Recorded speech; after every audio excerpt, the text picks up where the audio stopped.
The attitude of fear, la peur. Notice that he's pulled away from that which he's afraid. His hands make a barrier, and his foot makes a barrier between himself and whatever he's afraid of.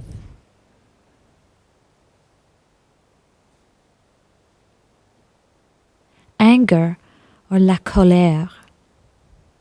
Now he's in the position is called the promontory, where his hips are forward.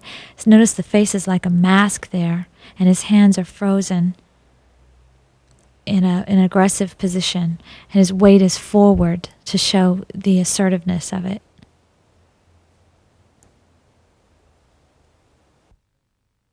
You've now understood what each part of your body represents, what it communicates, the ideas, how it communicates on the outside and the inside. But it's important to understand how these things work together to create one idea for fear, for anger.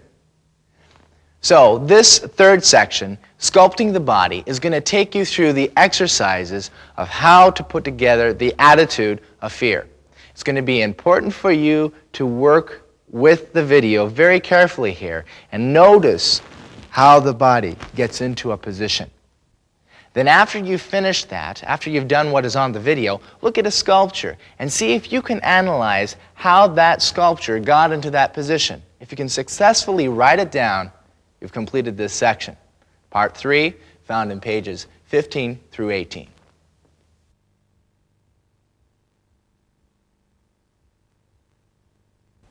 The equilibriums, or the équilibres. These are also referred to as the statiques. Statique côté, and to the other. You want to keep your body as a straight line. You don't want to bend or arc in the middle, the common error. Notice that each time I go into a position, I'll pass through the central, which is basically your neutral. Statique avant, forward, balance. Central, statique centrale, and en arrière, backward balance.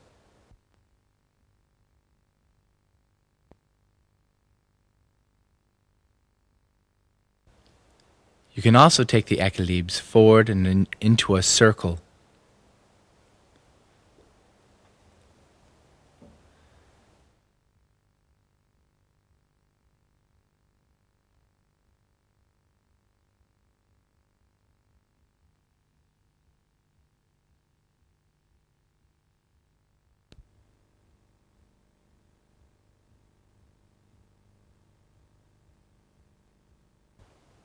The macho character is created by sitting on your pelvis, a foot in an open third.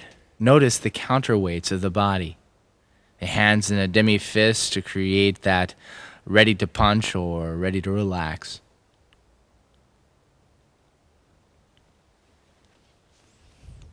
Fear, la peur. The rhythm in which he strikes the pose is very important. On an inhale, it's like a reaction or a reflex. There we've got the foot in front, the hands in front as a barrier, and also the leg. The face is in a mask of fear, the eyebrows raised, the eyes wide open, and the mouth slightly open. Anger, la colère.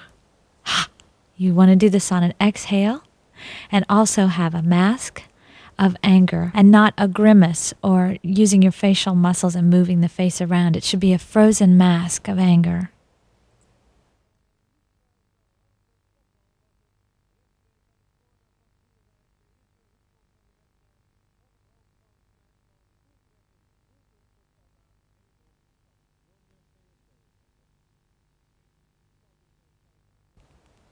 Melancholy, or melancholie.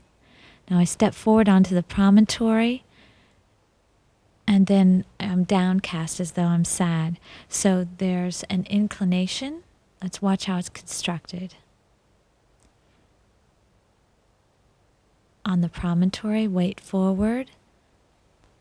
Do a rotation and inclination of the chest and then of the head in the same manner. The hands are in main classique over the heart.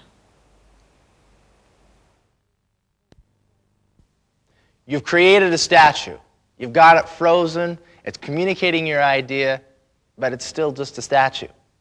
You've got to make it the living character, part 4. And how you do this is you add the rhythms, whether that's slow or fast. But in adding the rhythm, you've got to understand what each idea communicates. Watch an old man. Watch his rhythms. Watch a child at play. Each is going to use a different rhythm, communicate a different idea.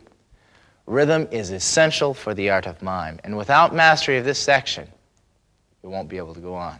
However, we've broken it down for you on pages 19 through 22 in the text. So let us begin this next section on rhythms.